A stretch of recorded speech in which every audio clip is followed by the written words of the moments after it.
Good morning students. आज हम प्रमुख अक्षांश रेखाओं के बारे में जानेंगे। सबसे पहले बात करते हैं 0 डिग्री की अक्षांश रेखा। इसे विषुवत रेखा अथवा भूमध्य रेखा अथवा अंग्रेजी में इसे इक्वेटर लाइन कहते हैं। यह इक्वेटर लाइन पूरी दुनिया को 2 गोलार्धों में विभाजित करती है। इसका उत्तरी भाग उत्तरी गोलार्ध और दक्षिणी भाग दक्षिणी गोलार्ध कहलाता है। भारत की मुख्य भूमि का दक्षिणतम बिंदु कन्याकुमारी है। यहाँ से यह 876 किलोमीटर की दूरी पर स्थित है। भारत के दक्षिणतम बिंदु कन्याकुमारी से विषुवत रेखा की जो दूरी है वह 876 किलोमीटर है। अब बात करते हैं 23.5 डिग्री उत्तरी अक्षांश रेखा, जिसको हम कर्क रेखा के नाम से जानते हैं। यह रेखा सूर्य के अधिकतम उत्तरायण होने की सीमा है। कर्क रेखा सूर्य के अधिकतम उत्तरायण होने की सीमा है, यानी कि 0 डिग्री की अक्षांश रेखा से 23.5 डिग्री की अक्षांश रेखा तक, यानी कि जिसको हम कर्क रेखा कहते हैं, यहाँ तक सूर्य की किरणें लंबवत चमकती हैं। तो कर्क रेखा जो है सूर्य के अधिकतम उत्तरायण होने की सीमा है। इसके बाद सूर्य की किरणों का तिरछापन बढ़ता जाता है। कर्क रेखा भारत के लगभग मध्य से होकर के गुजरती है। कर्क रेखा भारत के लगभग मध्य से होकर के गुजरती है और यह 2 भागों में विभाजित करती है भारत को। इसके उत्तर का भाग उत्तरी भारत और दक्षिण का भाग दक्षिणी भारत कहलाता है। कर्क रेखा की लंबाई भारत में 2678 किलोमीटर है। कर्क रेखा की लंबाई जो है वो भारत में 2678 किलोमीटर है। यह गुजरात से शुरू होती है और त्रिपुरा तक खत्म होती है, यानी कि गुजरात से लेकर के त्रिपुरा तक इसकी जो लंबाई है भारत में 2678 किलोमीटर की है। कर्क रेखा जलवायु की दृष्टि से भारत को 2 भागों में विभाजित करती है। इसका उत्तर का भाग जो है वह उपोष्ण कटिबंध कहलाता है। उत्तर का भाग उपोष्ण कटिबंध कहलाता है और दक्षिण का भाग उष्ण कटिबंध कहलाता है। जलवायु की दृष्टि से कर्क रेखा भारत को 2 भागों में विभाजित करती है। इसका उत्तर का भाग उपोष्ण कटिबंध कहलाता है तथा दक्षिण का भाग उष्ण कटिबंध कहलाता है। कर्क रेखा भारत के 8 राज्यों से गुजरती है। कर्क रेखा भारत के 8 राज्यों से गुजरती है। इसका क्रम पश्चिम से पूर्व की ओर हम देखेंगे। गुजरात सबसे पश्चिम में गुजरात राज्य से कर्क रेखा शुरू होती है। इसके बाद राजस्थान, मध्य प्रदेश, छत्तीसगढ़, झारखंड, पश्चिम बंगाल, त्रिपुरा और मिजोरम से गुजरती है। कर्क रेखा भारत के 8 राज्यों से गुजरती है। पश्चिम से पूर्व की ओर उनका क्रम क्या है? गुजरात, राजस्थान, मध्य प्रदेश, छत्तीसगढ़, झारखंड, पश्चिमी बंगाल, त्रिपुरा, मिजोरम। कर्क रेखा पर स्थित नगर तथा दक्षिण में स्थित नगरों में सूर्य लंबवत होता है। यानी कि ये मान लो कि ये कर्क रेखा है, 23.5 डिग्री की उत्तरी अक्षांश रेखा है। इस पर जो नगर स्थित हैं और इसके जो दक्षिण में नगर स्थित हैं यहाँ पर और यहाँ पर, यानी कि कर्क रेखा पर स्थित नगर तथा दक्षिण में स्थित नगरों में सूर्य लंबवत होता है। सूर्य की किरणें लंबवत चमकती हैं, परंतु उत्तर में स्थित नगरों में नहीं। क्यों? क्योंकि कर्क रेखा ही सूर्य के अधिकतम उत्तरायण होने की सीमा है। सवाल क्या था? कर्क रेखा पर स्थित नगर एवं दक्षिण में स्थित नगरों में सूर्य लंबवत होता है, परंतु उत्तर में स्थित नगरों में नहीं। क्यों? क्योंकि कर्क रेखा ही सूर्य के अधिकतम उत्तरायण होने की सीमा है।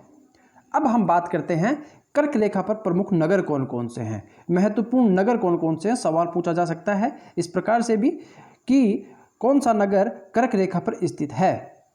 ठीक है ना? तो हम बात करते हैं सबसे पहले गुजरात की, कि गुजरात के कौन कौन से ऐसे शहर हैं जहां से कर्क रेखा गुजरती है। तो सबसे महत्वपूर्ण है भुज शहर, अहमदाबाद और गांधीनगर। गुजरात के 3 महत्वपूर्ण नगर हैं जहां से कर्क रेखा गुजरती है: भुज, अहमदाबाद और गांधीनगर। राजस्थान की बात करें तो राजस्थान में बांसवाड़ा जो शहर है यहां से कर्क रेखा गुजरती है। राजस्थान का एकमात्र शहर जहां से कर्क रेखा गुजरती है उसका नाम है बांसवाड़ा। अब बात करते हैं मध्य प्रदेश की। मध्य प्रदेश ऐसा राज्य है जहां सबसे अधिक जिलों से होकर के और कर्क रेखा गुजरती है। मध्य प्रदेश के 14 जिले हैं जहां से कर्क रेखा गुजरती है। इनमें महत्वपूर्ण हैं उज्जैन, सागर, भोपाल और जबलपुर। याद रखें कि मध्य प्रदेश ऐसा राज्य है जिनके सबसे अधिक जिलों से कर्क रेखा गुजरती है। और कितने जिले हैं? 14 जिले हैं। 14 जिलों से, मध्य प्रदेश के 14 जिलों से कर्क रेखा गुजरती है। सबसे महत्वपूर्ण नगर हैं उज्जैन, सागर, भोपाल और जबलपुर। क्लियर? इसके अतिरिक्त हम बात करें झारखंड में रांची शहर, झारखंड की राजधानी है रांची, तो झारखंड के रांची शहर से भी कर्क रेखा गुजरती है। छत्तीसगढ़ के बलरामपुर से गुजरती है। पश्चिम बंगाल के पुरुलिया और बर्धमान से गुजरती है। त्रिपुरा के दक्षिणी त्रिपुरा से गुजरती है। इसके अलावा मिजोरम के लासाली सेरीपेडम से निकलती है। लासाली सेरीपेडम ये मिजोरम का शहर है और अंतिम शहर है जहां से कर्क रेखा गुजरती है। क्लियर है? तो ये प्रमुख शहर हैं जहां से कर्क रेखा गुजरती है। झारखंड का रांची, छत्तीसगढ़ का बलरामपुर, पश्चिम बंगाल का पुरुलिया और बर्धमान, त्रिपुरा का दक्षिणी त्रिपुरा और मिजोरम का लासाली सेरीपेडम। क्लियर? भारत से गुजरने वाले प्रमुख देशांतरों की हम बात करते हैं। ये तो थे अभी तक हमने देखे अक्षांश रेखाएं थी जो भारत से होकर के गुजरती थी या भारत के पास से होकर के गुजरती थी। अब महत्वपूर्ण जो देशांतर रेखा है जो भारत से गुजरती है वह है 82.5 डिग्री पूर्वी देशांतर रेखा। क्यों इंपॉर्टेंट है? यह रेखा भारत का मानक समय देशांतर है। भारत का मानक समय IST, Indian standard time line है 82.5 डिग्री पूर्वी देशांतर रेखा। यह रेखा, अब एक सवाल पूछ लेते हैं हम कि मानक समय देशांतर रेखा का निर्धारण कैसे करते हैं? कैसे हमने 82.5 डिग्री पूर्वी देशांतर रेखा को भारत का IST माना? किसी भी देश का देशांतर जितना अधिक होगा या जितना होगा, अर्थात उस देश का देशांतरीय विस्तार को ध्यान में रख करके मिड मेरिडियन यानी कि मध्य देशांतर का निर्धारण किया जाता है। जैसे भारत का देशांतरीय विस्तार आपको पता है 68 डिग्री 7 मिनट से 97 डिग्री और 25 मिनट है। तो इसका कुल योग में हम 2 से डिवाइड करेंगे तो इसका जो प्रतिफल होगा वो होगा 82.5 डिग्री।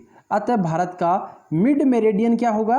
82.5 डिग्री। यानी कि आपका जो देशांतरीय विस्तार है उन दोनों को आप जोड़ेंगे और 2 से डिवाइड करेंगे तो वो आपका मिड मेरिडियन होगा। क्लियर है? किस प्रकार से मानक देशांतर जो है उसका निर्धारण किया जाता है। किसी भी देश का जो मानक समय निर्धारण जो रेखा है उसका निर्धारण किस प्रकार से किया जाता है, उनके देशांतरों का जोड़ डिवाइडेड बाई 2। मानक समय क्या होता है और इसकी आवश्यकता क्या है? मानक समय वह समय है जो किसी देश या विस्तृत भूभाग के लोगों के व्यवहार के लिए स्वीकृत होता है। वह उस देश के स्वीकृत मानक यामोत्तर के स्थानीय माध्य समय होता है। हमारे अपने स्थानों के समय स्थानीय समय होते हैं। यहाँ पर 2 चीज़ें हमने देखी, एक मानक समय और दूसरा स्थानीय समय। स्थानीय समय क्या होता है? आपके यहाँ पर सूर्य का उदय कब होता है, दोपहर कब होती है, शाम कब होती है, सूर्यास्त कब होता है, वह जो समय होता है वह कहलाता है स्थानीय समय। हर क्षेत्र का एक स्थानीय समय होता है। हर 28 किलोमीटर की दूरी पर 1 मिनट का अंतर आता है। प्रत्येक 28 किलोमीटर की दूरी पर 1 किलोमीटर का अंतर आता है, यानी कि हर 28 किलोमीटर पर स्थानीय समय जो है परिवर्तित होता रहता है। जितने देशांतर हैं आपके यहाँ, जितने देशांतर हैं उसका अपना एक स्थानीय समय होता है। उन सभी का जोड़ करके और जितने हैं उससे डिवाइड कर देते हैं तो वह आपका मानक समय होता है। इस प्रकार से हम मानक समय की गणना कर सकते हैं। एक व्यवहारिक बात इस प्रकार से भी हम इसको मान सकते हैं कि आपका जो देशांतर है जो हमने अभी मानक समय देशांतर का निर्धारण किया कि आपके मानक समय देशांतर पर जो समय है वही आपका मानक समय कहलाता है या होगा। स्थानीय समय से हमारी समय संबंधी आवश्यकताएं तो पूर्ण हो जाती हैं। स्थानीय समय से हम ये तो पता कर सकते हैं कि हमारे यहाँ कितना बज रहा होगा, कितना समय हो रहा होगा, किंतु ये अन्य स्थानों के लिए उपयोगी नहीं होते। खास करके ऐसे क्षेत्र जिनका देशांतरीय विस्तार अधिक होता है वहाँ पर समस्याएं आती हैं, तो इसलिए मानक समय की आवश्यकता पड़ती है। मानक समय के प्रभाव से यातायात संचालन तथा देशव्यापी समय कार्यक्रमों के संचालन नितांत कठिन होते हैं। यदि मानक समय नहीं है तो पूरे देश में समय के अनुसार कार्यक्रमों का संचालन करना संभव नहीं होगा। आजकल जिस प्रकार से अपने देश के स्थानों के संबंध हैं उसी प्रकार से विश्व में अन्य देशों से भी है। विश्वव्यापी व्यवहार को चलाने के लिए ग्रीनविच के माध्य समय को मानक समय माना गया है। ग्रीनविच से किसी भी स्थान के पूर्व या पश्चिमी देशांतर ज्ञात होने से हम अपने मानक समय से अन्य देशों का मानक समय ज्ञात कर सकते हैं। यानी कि 0 डिग्री की जो देशांतर रेखा है जिसको हम ग्रीनविच रेखा कहते हैं, यह ग्रेट ब्रिटेन के लंदन में स्थित एक शहर है छोटा सा ग्रीनविच, वहाँ से गुजरती है और उसको पूरी दुनिया का एक मानक समय देशांतर माना गया है। इसके पूर्व वाला जो पार्ट होगा वो पूर्वी गोलार्ध कहलाता है और पश्चिम वाला भाग कहलाता है पश्चिमी गोलार्ध कहलाता है। तो हमें पता है कि एक देशांतर से दूसरे देशांतर पर जाने में 4 मिनट का समय लगता है। एक देशांतर से दूसरे देशांतर पर जाने में 4 मिनट का समय लगता है। तो 0 डिग्री पर जो समय होगा उसके पूर्व में या पश्चिम में जाने पर क्या समय होगा, समय किस प्रकार से परिवर्तित होगा, इसका हम ज्ञात कर सकते हैं। यदि हमें पता हो कि ग्रीनविच रेखा पर दोपहर के 12 बज रहे हैं और हमें पता करना हो कि ग्रीनविच रेखा से पूर्व में जाने पर 30 डिग्री अक्षांशों पर 30 डिग्री अक्षांशों पर या 30 डिग्री अक्षांश पर कोई देश स्थित है, उसका समय क्या होगा। तो हम पता लगा सकते हैं। कैसे? आपको पता है कि एक देशांतर पर जाने में 4 मिनट का समय लगता है, तो 30 देशांतरों पर जाने में कितने मिनट का समय लगेगा? 30 × 4 यानी कि 120 मिनट। इसका मतलब हुआ कि 2 घंटे।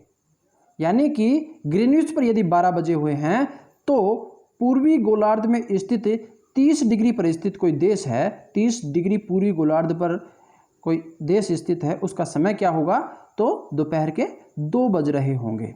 यानी कि ग्रीनविच रेखा के पूर्व में जाएंगे तो समय में वृद्धि होगी और पश्चिम में जाएंगे तो समय कम होता जाएगा। 2 चीज़ें आपको याद रखनी है। पहली चीज़, ग्रीनविच रेखा यानी कि 0 डिग्री की देशांतर रेखा है। इसके पूर्व में पूर्वी गोलार्ध है और पश्चिम में पश्चिमी गोलार्ध है। पूर्व की ओर जाएंगे तो समय में वृद्धि होती है और पश्चिम की ओर जाएंगे तो समय में कमी होती जाती है। प्रत्येक देशांतर पर जाने पर 4 मिनट का समय परिवर्तन होता है। प्रत्येक देशांतर पर जाने पर, एक देशांतर से दूसरे देशांतर पर जाने में 4 मिनट का समय लगता है। पूर्व में जाएंगे तो वह समय बढ़ जाएगा, पश्चिम में जाएंगे तो वह समय कम हो जाएगा। इस प्रकार से यदि हमें पता हो कि ग्रीनविच रेखा पर क्या समय हो रहा है तो उस समय को देख करके हम किसी भी देशांतर के समय का मापन कर सकते हैं। यह बहुत ही आसान तरीका है। 82.5 डिग्री की बात कर रहे थे। 82.5 डिग्री पूर्वी देशांतर रेखा जो है वह उत्तर प्रदेश के मिर्जापुर से गुजरती है। मिर्जापुर एक शहर है जहां से गुजरती है 82.5 डिग्री पूर्वी देशांतर रेखा। 82.5 डिग्री पूर्वी देशांतर रेखा भारत के 5 राज्यों से होकर गुजरती है। उत्तर से दक्षिण में का क्रम होगा उत्तर प्रदेश, मध्य प्रदेश, छत्तीसगढ़, उड़ीसा और आंध्र प्रदेश। उत्तर से दक्षिण 82.5 डिग्री पूर्वी देशांतर रेखा भारत के 5 राज्यों से गुजरती है। उत्तर से दक्षिण में इनका क्रम है उत्तर प्रदेश, मध्य प्रदेश, छत्तीसगढ़, उड़ीसा और आंध्र प्रदेश। याद है, उत्तर प्रदेश, मध्य प्रदेश, छत्तीसगढ़, उड़ीसा और आंध्र प्रदेश। भारत की स्थानीय समय रेखा श्रीलंका की भी स्थानीय मानक समय रेखा मानी जाती है। यानी कि श्रीलंका ने भी 82.5 डिग्री पूर्वी देशांतर रेखा को ही अपना मानक स्थानीय समय रेखा घोषित किया हुआ है। भारत में कर्क रेखा और 82.5 डिग्री पूर्वी देशांतर रेखा दोनों एक दूसरे को छत्तीसगढ़ के रायपुर जिले से काटती है। छत्तीसगढ़ के रायपुर से काटती है। कर्क रेखा और 82.5 डिग्री पूर्वी देशांतर रेखा दोनों एक दूसरे को छत्तीसगढ़ के रायपुर में काटती हैं।